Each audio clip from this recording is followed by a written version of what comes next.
સુરતનગર પ્રાથમિક શિક્ષણ સમિતિની સામાન્ય સભામાં ફરી શિક્ષકોની ઘટનો મુદ્દો ઉઠ્યો છે। સમિતિની શાળામાં ચિત્રકામ સ્પોર્ટ્સના શિક્ષકોની ઘટને લઈ અને પક્ષ સાથે જ વિપક્ષ આમને સામને આવી ગયા, જેમાં અગાઉ પણ આ બાબતે અનેક વખત મામલો ગુંજી ચૂક્યો છે, પરંતુ સમિતિના શિક્ષકોને બહારનું કામ વધારે આપવામાં આવતું હોવાના આક્ષેપો પણ અહીં થઈ રહ્યા છે।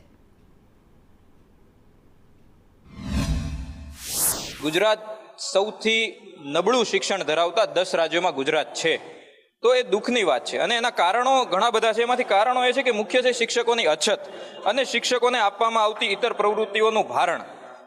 56થી વધુ ઇતર પ્રવૃત્તિઓ આખા વર્ષ દરમિયાન શિક્ષક કરે છે, પણ ચિત્રની સ્પર્ધા કરાવી છે, પણ ચિત્રના શિક્ષકો નથી।